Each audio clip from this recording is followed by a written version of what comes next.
Rain mixed with the stench of rotting onions behind the diner. Simone just wanted a cigarette. Instead, she found a bloody gym bag twitching in the dumpster. Inside wasn't cash or drugs. It was a newborn, screaming. She didn't know the father owned half the city's underworld. Cheap non-slip soles peeled off the grease-coated linoleum with a sickening rhythmic smack. Simone carried the weight of a 14-hour shift entirely in her lower back, a dull, throbbing ache that radiated down her thighs. Her apron smelled of stale fry oil, burnt coffee, and the heavy lemon bleach she had just used to scrub down the counters. It was 3 a.m. The diner was empty, save for a trucker asleep in booth 4, and the city outside was drowned in a freezing, relentless November downpour. Dragging 2 swollen garbage bags towards the back exit, she kicked the heavy metal door open. The alleyway hit her with a wall of freezing air and the sharp, sour odor of wet decay. She tossed the bags into the rusted green dumpster. They landed with a heavy, wet thud. Simone leaned against the brick wall, pulling a crushed pack of cigarettes from her pocket. She struck a match, cupping her hands against the wind, and inhaled deeply. The smoke burned her lungs, a harsh, grounding comfort. Then she heard it, a high, thin wheeze. Simone paused, exhaling a cloud of grey smoke into the rain. Stray cats were common here, usually fighting over half-eaten burgers, but this didn't sound like a cat. It lacked the sharp edge of a feline yowl. It sounded wet, weak. Her first instinct was to go back inside. She was 26, drowning in medical debt from a mother who had passed away 3 years ago, and one late rent payment away from sleeping in her rusted Honda. She did not have the bandwidth for sick animals. The wheeze came again, louder this time, morphing into a ragged, breathless cry. Swearing under her breath, Simone flicked her half-smoked cigarette into a puddle. She stepped onto an overturned milk crate and peered over the lip of the dumpster. The street lamp at the end of the alley cast long, sickly yellow shadows over the mound of black plastic bags and soaked cardboard. Tucked neatly between a discarded box of bruised tomatoes and a stack of wet newspapers was a bag. It wasn't trash. It was a heavy, dark leather duffel, unzipped halfway. Simone hesitated. The city had rules. You don't look in bags left in alleys. You don't ask questions. You mind your own business and stay alive. But the crying was coming from inside the leather. She reached down, her knuckles brushing the cold, wet leather. As she pulled the flaps back, her breath hitched, catching painfully in her throat. It was a baby, not a clean pink infant from a television commercial. This baby was impossibly tiny, smeared in drying blood and something pale and waxy. It was swaddled haphazardly in a charcoal grey scarf. The child's face was bruised, its fists clenched so tightly the knuckles were white. Simone's stomach dropped. Panic, cold and sharp, flooded her veins. "Put it back," a loud, pragmatic voice in her head screamed. "Walk away. Call an anonymous tip line from a payphone. Do not touch this." She stared at the infant. The child stopped crying for a second, opening dark, unfocused eyes before opening its mouth to let out another frantic, desperate wail. The cold was going to kill it. The temperature was dropping, the rain turning to sleet. "Damn it," Simone whispered, her voice cracking. "Damn it, damn it." She reached into the dumpster. Her hands shook violently as she slipped her arms beneath the bundled scarf. The child weighed next to nothing, perhaps 5 pounds. As she lifted the baby to her chest, she felt a damp, sticky warmth seep through the thin fabric of her uniform shirt. blood. Simone didn't go back into the diner. There were cameras by the register. If she brought a bloody newborn inside, her boss would call the cops immediately. And Simone had a deep, inherited terror of the police. Cops asked questions. Cops brought child services. Cops meant a system that chewed up kids and spat them out broken. She needed a minute to think, just 1 minute to get the kid warm. She unzipped her oversized winter coat, tucked the baby inside against her chest, and zipped it up halfway. The heat of her body seemed to shock the infant into a sudden, eerie silence. Simone walked. She didn't wait for the bus. She moved through the slick, rain-washed streets of the Lower East Side with her head down, arms crossed tightly over her swollen jacket. Every passing pair of headlights made her flinch. Every siren in the distance made her heart hammer violently against her ribs. The walk to her apartment took 20 minutes. By the time she pushed through the heavy, glass-panelled doors of her building, her teeth were chattering. The lobby smelled of boiled cabbage and wet dog. The elevator had been broken for 6 months, so she climbed 4 flights of stairs, her calves burning, her hands clutching the squirming mass against her chest. She fumbled with her keys, dropping them twice on the scuffed hallway runner, before finally sliding the deadbolt open and slipping inside. Locking the door behind her, Simone leaned against the cheap wood, sliding down until she hit the floor. The apartment was freezing. The radiator in the corner was doing nothing but softly hissing. She carefully unzipped her coat and lifted the baby out, laying the bundle on the faded floral rug of her living room. Under the harsh, buzzing fluorescent light of her ceiling fixture, the reality of what she had done settled over her like a suffocating blanket. The baby was still breathing, rapid, shallow little breaths. Simone stripped off her damp coat and knelt beside the child. She needed to clean it. She needed to see if it was hurt. Her hands were still trembling as she gently peeled back the thick, charcoal-grey scarf. The fabric felt impossibly soft, cashmere, heavy and rich. As the scarf fell away, a heavy metal object clattered onto the floorboards. Simone blinked, picking it up. It was a thick gold money clip, but there was no cash in it. Instead, deeply engraved into the brushed metal, was a crest, a stylized wolf's head wrapped in thorns. It looked ancient. It looked expensive. She looked from the gold clip to the baby. The child was naked beneath the scarf, the umbilical cord crudely tied off with a black shoelace. "What kind of mess are you in, little guy?" she murmured, her throat tight. She didn't know yet that the mess was a war, and she had just carried the epicenter of it into her living room. The water in the bathroom sink ran brown for 3 seconds before turning clear. Simone tested the temperature with the inside of her wrist, adjusting the rusted taps until the water was lukewarm. She didn't have baby soap. She didn't have a bathtub. She brought a stack of rough paper towels and a clean, faded t-shirt to the living room rug. She worked methodically, though her heart refused to slow its frantic rhythm. She wiped the drying blood from the baby's impossibly small chest, cleaning the pale vernix from the creases of its neck and thighs. The baby was a boy. He shivered, letting out a weak, pathetic mewl as the wet paper towels touched his skin. I know, it's cold," Simone whispered, her voice rough.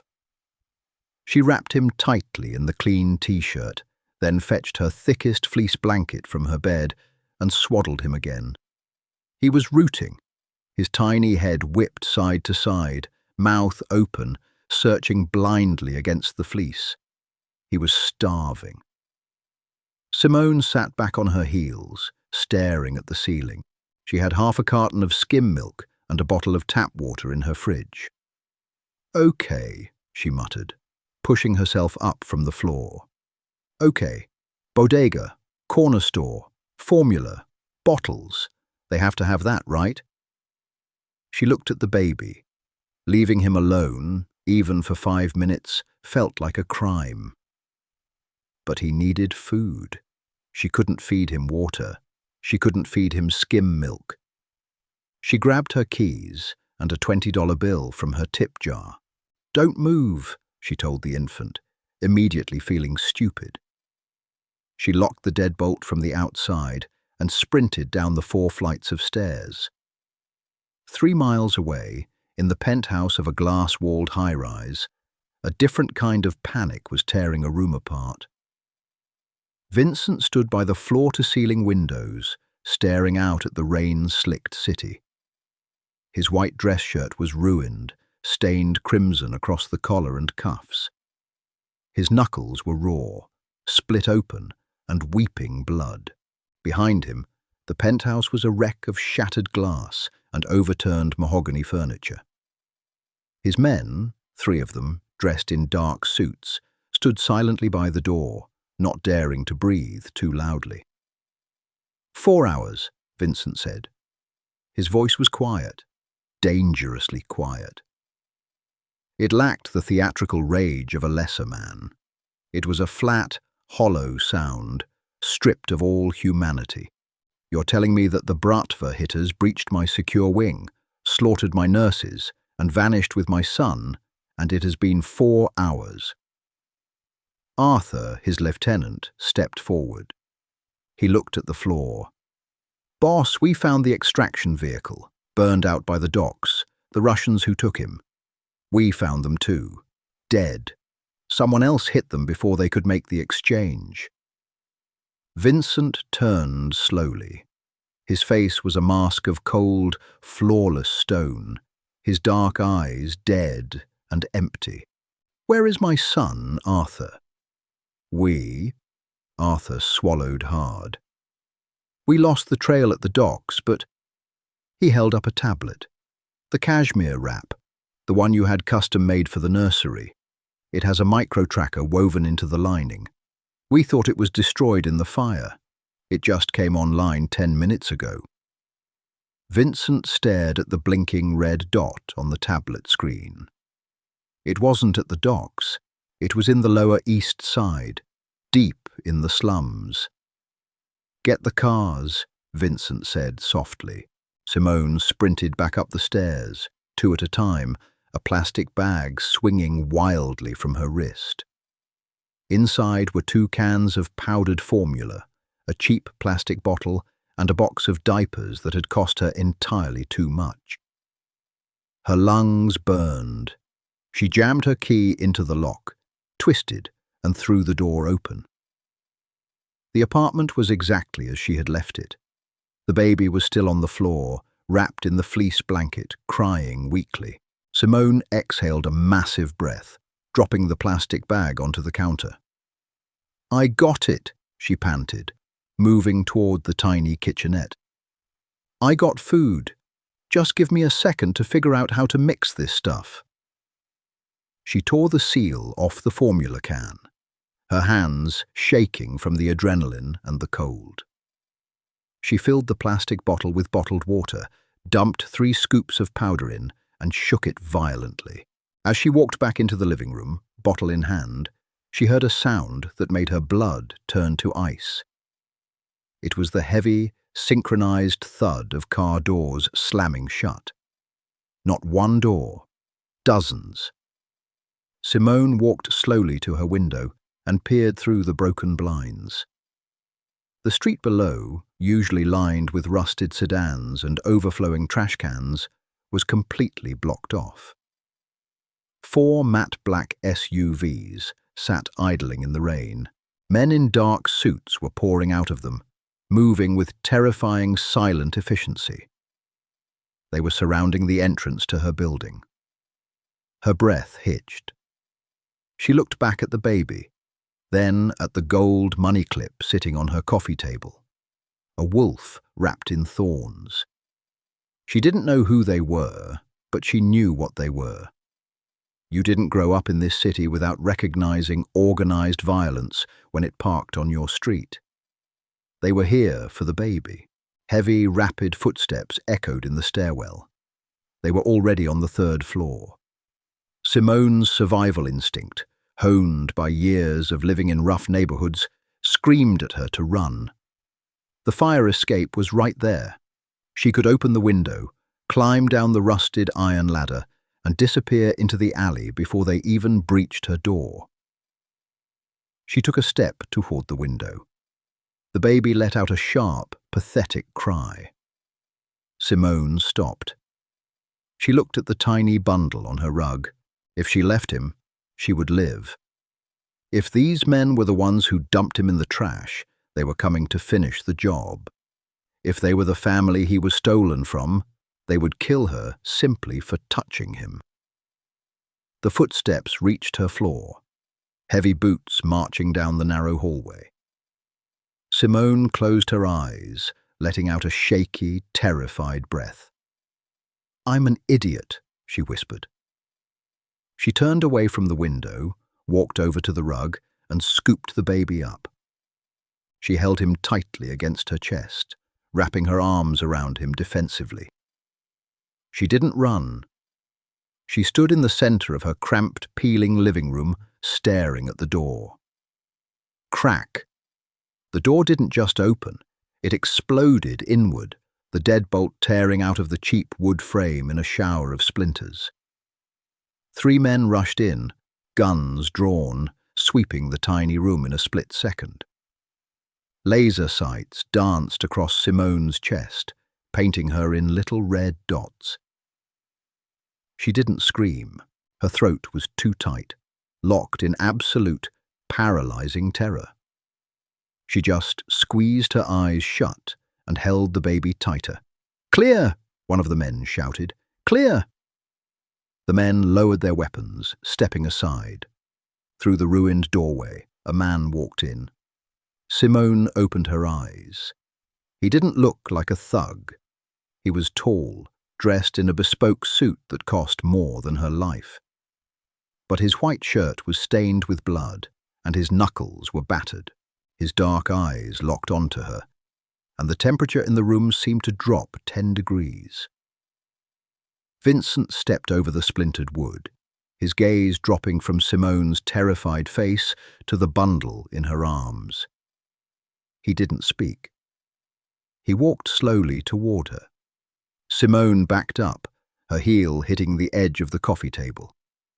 "Don't," she choked out, her voice trembling so badly it barely made a sound. "Please." Vincent stopped 2 feet away. He looked at the baby. He saw the cheap fleece blanket, the crude t-shirt underneath. Then he looked at the coffee table, seeing the cashmere wrap and the gold money clip. Finally, he looked at the kitchen counter, seeing the open can of formula and the bottle. He raised his eyes back to Simone. She was bracing for a bullet. She was trembling, a black waitress in a stained uniform, holding the heir to a criminal empire like a shield. "Give him to me," Vincent said. His voice was low, rough as sandpaper. Simone hesitated, her grip tightening instinctively. Are you going to hurt him?" The men behind Vincent shifted, a collective tightening of grips on their weapons. No one questioned Vincent. Vincent didn't blink. He reached out, his bloody, bruised hands moving with surprising gentleness, and slid his arms under the baby. "I am going to kill the people who took him," Vincent answered softly, pulling the child into his chest. He looked back up at Simone, his eyes unreadable. "You, however, you're going to pack a bag." Rain lashed against the tinted glass of the SUV, obscuring the neon blur of the city into bleeding streaks of red and yellow. Simone sat frozen in the back seat, her hands clamped together in her lap to stop them from shaking. The interior of the vehicle smelled intensely of expensive, untreated leather, sharp ozone, and the coppery tang of drying blood from the man sitting in the front passenger seat. Nobody had spoken since they left her apartment. Vincent sat beside her in the cavernous dark of the back row. He held the bundled baby against his ruined white shirt with a rigidity that suggested he was terrified of dropping him. He didn't look at Simone. He didn't look out the window. His dark eyes remained fixed on the small, sleeping face of his son. Simone felt a hysterical laugh bubbling in the back of her throat, tight and acidic. 3 hours ago, her biggest problem was whether she could stretch her last $10 to cover bus fare and bread for the week. Now she was locked in a rolling fortress with a heavily armed syndicate. Her cheap canvas duffel bag, hastily stuffed with 3 pairs of jeans, some threadbare sweaters, and her mother's urn, sat on the floorboards by her cheap sneakers. The SUV swerved sharply, descending into a private, subterranean parking garage. Concrete pillars flashed by under harsh fluorescent lights before the vehicle ground to a smooth halt. "Out!" Vincent commanded. It wasn't a request. Simone scrambled out of the heavy door before the man up front could even open it for her. The air in the garage was dry and smelled of exhaust and floor wax. She clutched her duffel bag to her chest like a shield. They moved quickly to a private elevator. Vincent punched a keycard into the panel, and the steel doors slid shut, sealing them in a box of mirrored glass and brushed steel. Simone stared at her reflection. She looked like a corpse. Dark circles bruised the skin under her eyes. Her hair was a messy, frizzy halo from the humidity, and a smear of the baby's blood was flaking on her collarbone. Beside her, Vincent looked like a painting of a war, beautiful, brutal, and entirely ruined. He was Korean, with sharp, aristocratic features that were currently drawn tight with exhaustion. The elevator pinged. The doors opened to chaos. It was a sprawling, multi-level penthouse, but it looked like a war zone. Shattered glass glittered on the dark hardwood floors. Bullet holes peppered the expensive Venetian plaster walls. Men in tactical vests were pulling black tarps over bodies in the hallway. Simone clamped a hand over her mouth, her stomach violently rebelling at the thick, sweet stench of opened bodies and discharged cordite. "Clear the medical wing," Arthur yelled, stepping out of the elevator first and carving a path through the armed men. "Get the doctor now." Vincent bypassed the destruction entirely, his long legs eating up the distance down a long, glass-walled corridor. Simone had no choice but to follow. If she stopped moving, she felt she might simply dissolve into the floorboards. They entered a pristine, white-tiled room that stood in stark contrast to the massacre outside. It was a fully equipped trauma bay. An older man in a rumpled shirt was already washing his hands at a stainless steel sink. "Put him down, boss. Carefully," the doctor ordered, his voice clipped and professional. Vincent laid the bundle onto the examination table. As the doctor peeled away the fleece blanket and the t-shirt, the baby woke up. He didn't just cry, he screamed. It was a raw, red-faced wail of sheer terror and hunger. Simone stood awkwardly by the door, her nails digging into the strap of her bag. She watched the doctor examine the umbilical stump, check the infant's pupils, and listen to his heart. "He's cold, mildly dehydrated, and his blood sugar is crashing," the doctor said, turning to Vincent. "Where is the wet nurse?" "Dead," Vincent replied. The word dropped like a stone on marble. "They killed her in the nursery before they took him." The doctor swore in Korean, dragging a hand down his face. "I don't have formula here. We had a living supply. It's 4 a.m. I'll have to send someone to a 24-hour pharmacy, but he needs calories immediately or he's going to seize." Simone's mouth felt like cotton. She swallowed hard, stepping off the wall. "I have it," she croaked. Every head in the room snapped toward her. Vincent's eyes narrowed, dark and unreadable. "What?" the doctor asked. "In my bag," Simone said, her voice shaking but gaining volume. She dropped her duffel and unzipped the front pocket. "I bought it at the bodega. Before your army kicked my door down. It's powdered. And a bottle." She pulled the cheap plastic bottle and the canister of formula out, holding them up under the harsh surgical lights. They looked ridiculous in this $1 million trauma bay. The doctor snatched them from her hands without a word of thanks, moving to a sink to mix the powder with sterile water. He popped the bottle into a medical warmer. The baby was still screaming, his tiny fists beating the air. Vincent stood paralyzed beside the table. For all his money, for all the blood on his hands, and the empire he commanded, he was completely useless. He didn't know how to soothe the child. He looked terrified. "Give him to me," Simone said. She didn't know where the authority in her voice came from. Maybe it was the 14-hour diner shifts, managing drunk, angry customers. Maybe it was the sheer exhaustion eroding her fear. Vincent looked at her, his jaw ticking. He stepped back. Simone walked to the table. She didn't ask for permission. She picked the screaming infant up, tucking him securely into the crook of her elbow, resting his head against her chest. She began to sway, a rhythmic, bouncing rock that her own mother used to do. "Shh, shh, I got you, little man. I got you," she murmured, her voice dropping into a low, soothing hum. The doctor handed her the warmed bottle. Simone tested a drop on her wrist, nodded, and pressed the nipple to the baby's lips. The silence that followed was deafening. The infant latched instantly, greedily pulling the formula down, his tiny eyes fluttering shut as the warm milk hit his stomach. The only sound in the room was the wet, rhythmic smacking of his lips and the hum of the medical refrigerator. Simone kept swaying, her eyes fixed on the baby.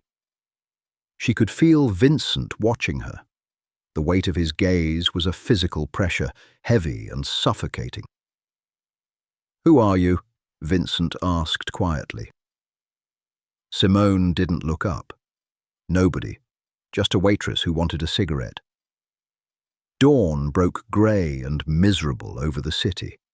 Bruised shadows stretched across the penthouse. The bodies were gone. The shattered glass was swept up. The only evidence of violence was the lingering smell of industrial bleach and the bullet holes in the plaster. Simone sat on the edge of a velvet sofa in the library. She held a crystal glass of tap water, tracing the sharp edges with her thumb. She had scrubbed the blood off her neck in a bathroom larger than her apartment. She wore clean grey sweatpants and a thick woolen sweater from her duffel bag. She felt entirely out of her depth. The heavy double oak doors opened. Vincent slowly walked in. His bloody suit was gone, replaced by dark, tailored slacks and a simple black sweater pushed up to his forearms. His knuckles were wrapped in white bandages. Without the blood and rain, his imposing scale was even more obvious. He did not walk like a normal man. He moved like a predator surveying a closed pen. "He is asleep," Vincent said, turning to face her. "The doctor says he will be fine. No lasting damage." "Good," Simone said softly. She stared at her water glass. "Then I can go." Vincent stood perfectly still, his dark eyes locking firmly onto her exhausted face. "No." Simone looked up. Her exhaustion gave way to a spike of frantic anger. "What do you mean, no? I saw nothing. I pulled your kid out of a dumpster, cleaned him, and fed him. I did my part. I want to go home." "Your home is compromised," Vincent stated flatly. He walked toward her, stopping a few feet away. The Russians left him in that alley. They expected him to freeze. It was a message. When they find out he survived, they will trace the steps. They will find the alley and the tenants of the building. You touched their work. You ruined their message. "I don't even know what a Russian mob is," Simone snapped, her voice cracking. "I work double shifts at a diner. I serve eggs to truckers. I do not belong in whatever movie you live in. You belong in it the second you put your hands on my blood," Vincent said. His voice was unyielding. "You saved my son. In my world, that is a debt that cannot be repaid with a cab ride. But you are also a liability. You are a loose end." "You are keeping me a prisoner," Simone whispered. "I am keeping you breathing," Vincent corrected smoothly. He looked down at her. "If you walk out that door, you will be dead before Tuesday. They will pull your fingernails off to find out what you told me. Then they will put a bullet in your head." "I have a job," she whispered. The fight drained out of her, leaving only a hollow, terrifying exhaustion. "I have rent." "You have nothing," Vincent said quietly. "Your debts are paid. Your lease is broken. Your boss received a resignation email an hour ago. You do not exist outside this building anymore." Simone stared at him. Her chest heaved. "You erased my life." "I traded it for a pulse," he replied. The scent of sandalwood washed over her. Simone suddenly realized how deeply intertwined her fate had become with this monster. He was not a savior. He was a warden. "You will stay here," Vincent continued. His tone softened imperceptibly, dropping to a low, gravelly register. "You will be given whatever you require. Clothes, food, money. You will be safe, but you will not leave the estate, and you will help with the boy." Simone laughed bitterly. "Help with the boy? You kidnapped me to be a nanny." "He responds to you," Vincent said. A flicker of genuine vulnerability finally cracked his cold expression. "He hates the nurses. He hates Arthur. He barely tolerates me. He knows your smell. He knows your voice." Simone stared at him. He commanded armies. He erased lives with a phone call. But he was begging a waitress to help him keep his son quiet. The contradiction was staggering. She looked towards the oak doors. Behind them, a bruised infant slept under a silk blanket, alive solely because she wanted a cigarette. Simone sat back down on the velvet sofa. Her old life, the grease, the pennies, the freezing walks home, was gone. Dead and buried, replaced by a golden cage and a mafia prince who did not know how to hold a bottle. "Fine," Simone whispered. She stared blankly at the bullet hole. "But I'm picking the formula brand. Your doctor buys the cheap crap." Vincent stared at her. The corner of his mouth twitched, revealing a deeply buried smile. "Understood," he said softly, and walked out. "Understood," he said softly, and walked out of the room. Do you think Simone made the right choice? Or should she have run when she had the chance?